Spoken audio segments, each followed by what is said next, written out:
Bumi mengalami dua gerakan, yaitu gerakan rotasi dan gerakan revolusi. Rotasi bumi adalah gerakan bumi berputar pada porosnya. Waktu yang dibutuhkan bumi untuk berputar pada porosnya disebut dengan kala rotasi bumi.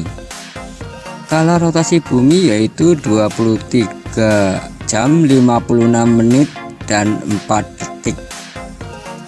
Nah, kala rotasi ini dikenal dengan 1 hari. Beberapa akibat rotasi bumi antara lain sebagai berikut.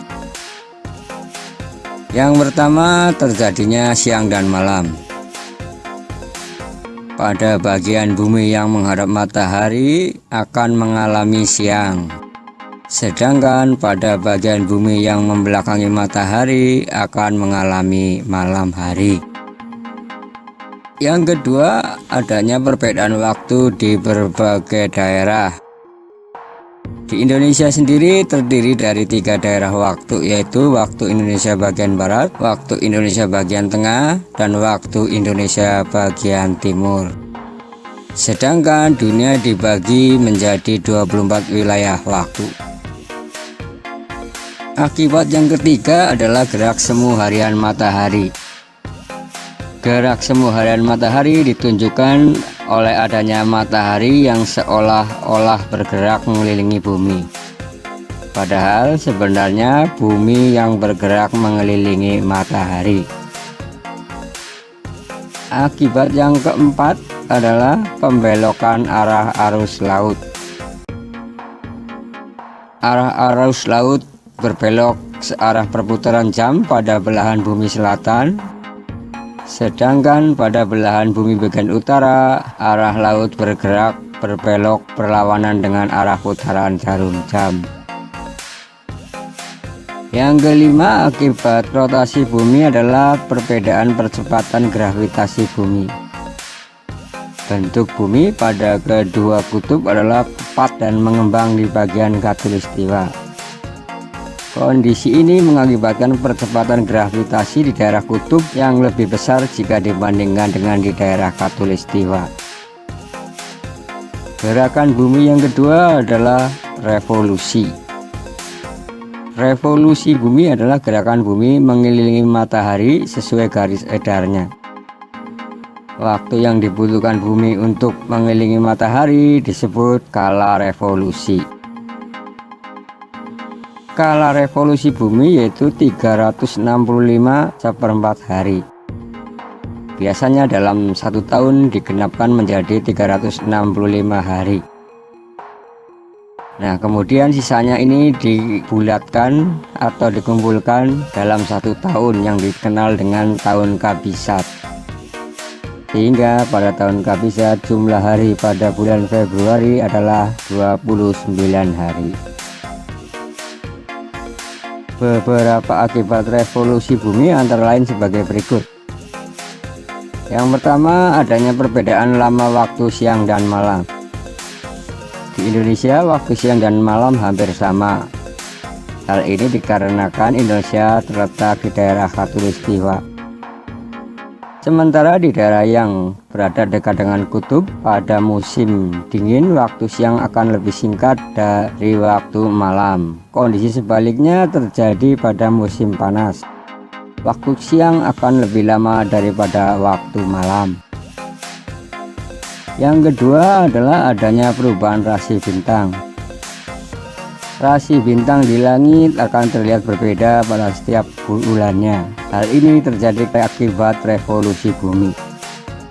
Rasi bintang yang terlihat di langit akan terlihat berbeda dari satu waktu ke waktu lainnya. Yang ketiga adalah adanya gerak semu tahunan matahari. Gerak semu tahunan matahari dapat diamati melalui posisi matahari dalam 1 tahun. Suatu waktu matahari terbit dari timur agak sedikit ke utara. Suatu waktu matahari dapat terbit dari timur dengan bergerak agak ke selatan. Akibat yang keempat adalah adanya perubahan musim. Indonesia terletak di daerah khatulistiwa sehingga hanya mempunyai dua musim, yaitu musim kemarau dan musim hujan. Beberapa negara yang terletak dekat dengan kutub bumi, baik kutub utara maupun kutub selatan, memiliki 4 musim. Keempat musim tersebut adalah musim dingin, musim semi, musim gugur, dan musim panas. Nah, demikian penjelasan mengenai revolusi dan rotasi bumi. Semoga jumpa kembali, semoga selalu sehat dan tetap semangat untuk belajar. Pada video kali ini saya ingin mencoba menjelaskan mengenai fase-fase bulan. Pembelajaran fase-fase bulan ini merupakan bagian pembelajaran kelas 6 tema 9. Apa yang dimaksud dengan fase-fase bulan? Fase bulan merupakan perubahan bentuk bulan jika dilihat dari bumi. Perubahan ini terjadi karena bulan selalu berputar mengelilingi bumi atau yang dinamakan dengan revolusi bulan. Bumi selalu berputar mengelilingi matahari, demikian juga dengan bulan. Bulan berputar mengelilingi bumi dari barat menuju ke timur. Sekali melakukan revolusi terhadap bumi, bulan membutuhkan waktu 29,5 hari.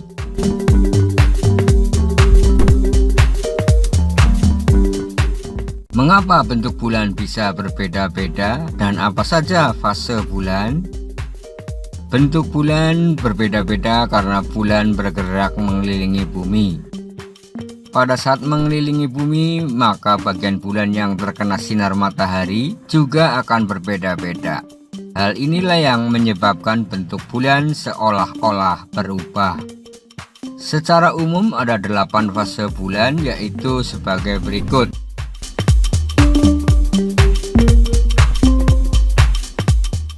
Yang pertama adalah bulan baru atau new moon.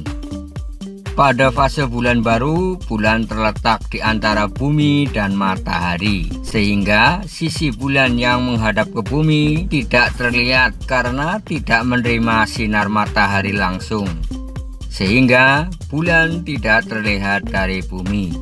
Bulan baru terjadi pada awal bulan. Pada bulan baru inilah kemungkinan dapat terjadi gerhana matahari. Fase bulan yang kedua adalah bulan sabit muda atau waxing crescent. Pada fase ini bagian bulan yang terkena cahaya matahari tidak sampai setengahnya. Bulan terlihat dari bumi berbentuk sabit karena cahaya yang terpantul hanya bagian sabit yang mencapai bumi. Pada fase ini bulan akan bergerak meninggalkan titik tengah matahari dan bumi. Hal ini membuat bulan tampak seperti sabit jika dilihat dari bumi. Bulan sabit muda biasanya terjadi pada tanggal 1, 2, dan 3.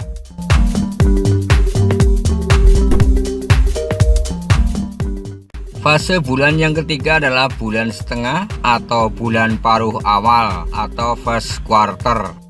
Sepekan setelah bulan baru, letak bulan akan berpindah 90 derajat lebih jauh dari matahari di langit, sehingga membuat bulan tampak seperti setengah lingkaran. Pada fase ini kita bisa melihat setengah bulan terang dan setengah bulan berupa bayangan. Bulan setengah atau bulan paruh awal biasanya terjadi pada tanggal 6, 7, dan 8. Yang keempat adalah fase bulan bungkuk atau bulan cembung awal atau waxing gibbous. Pada fase ini bulan berada sedikit di belakang bumi. Bagian bulan yang terkena cahaya matahari adalah 3/4-nya, sehingga ketika kita melihat bulan dari bumi bentuknya menjadi cembung atau 3/4 bulan. Bulan bungkuk atau bulan cembung biasanya terjadi pada tanggal 10, 11, dan 12.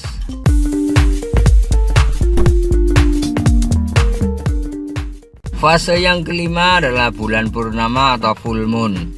Fase bulan purnama terjadi ketika matahari, bumi, dan bulan berada pada satu garis lurus. Bulan purnama terjadi saat posisi bulan berlawanan dengan bumi. Posisi tersebut membuat seluruh permukaan bulan yang mendapatkan sinar matahari bisa dilihat dari bumi. Sementara bagian belakang bulan menjadi sisi gelapnya. Bulan purnama biasanya terjadi pada tanggal 13, 14, dan 15. Fase yang keenam adalah bulan bungkuk atau cembung akhir atau waning jibos. Setelah melewati setengah perjalanan, fase bulan akan kembali ke posisi awal. Pergerakan bulan terus ke barat hingga cahaya matahari sedikit tertutup oleh bumi. Akibatnya bulan terlihat cembung atau 3/4 bagian bulan saja yang tampak dari bumi. Bulan bungkuk atau bulan cembung biasanya terjadi pada tanggal 17, 18, dan 19.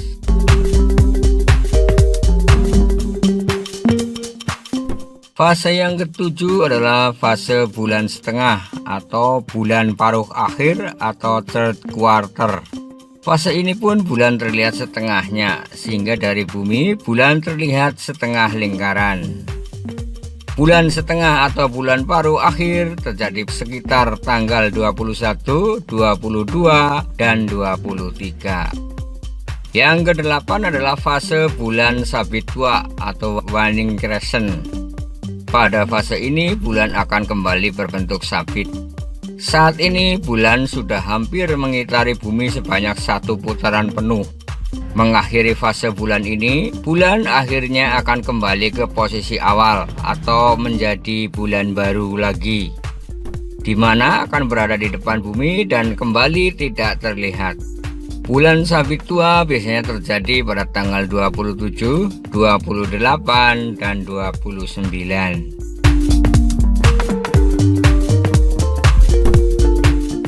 Ternyata bentuk bulan yang selama ini kita lihat bukan semata-mata karena tertutup awan.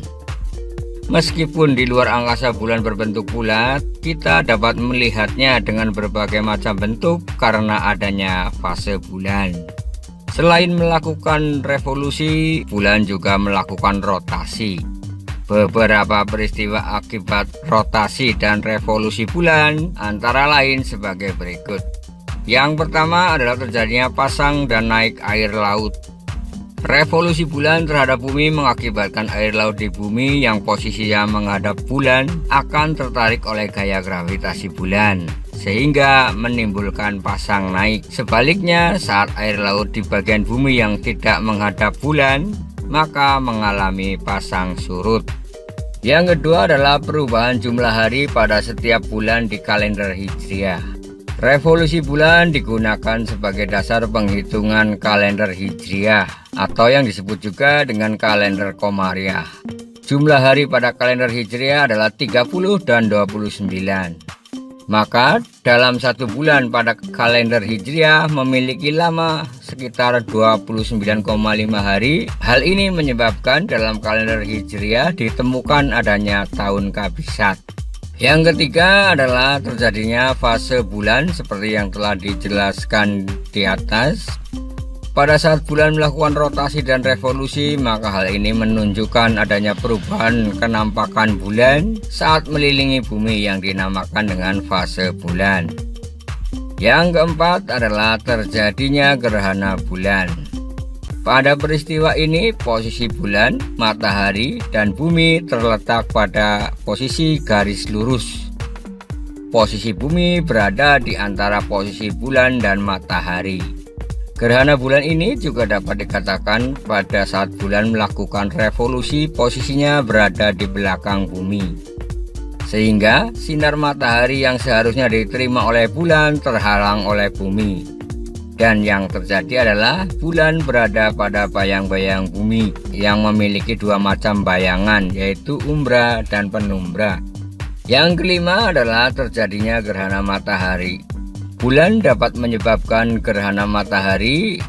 Selain revolusi dan rotasi bulan menyebabkan gerhana bulan, dan pada satu kesempatan revolusi dan rotasi bulan ini juga berperan penting dalam terjadinya gerhana matahari. Pada saat terjadi gerhana matahari, posisi bayangan umbra dan penumbra bulan berada pada bayangan matahari atau menutupi laju sinar matahari. Demikian video mengenai fase-fase bulan.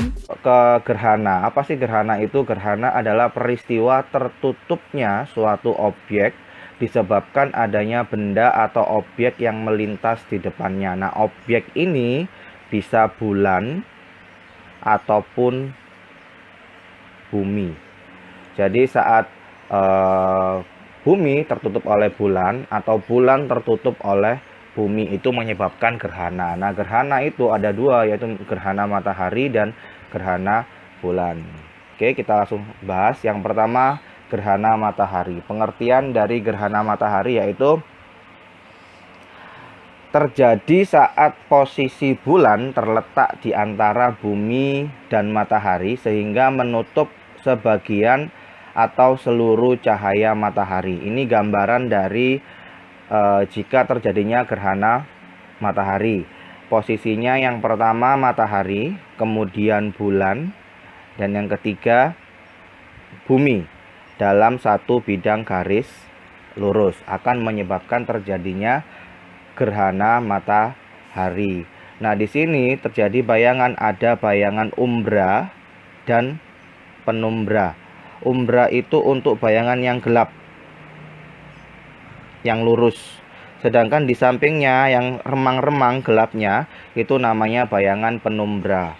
Nah, jika matahari ada di posisi seperti ini, ada macam gerhana yang terjadi saat berada di tengah-tengah. Ini menyebabkan gerhana matahari total.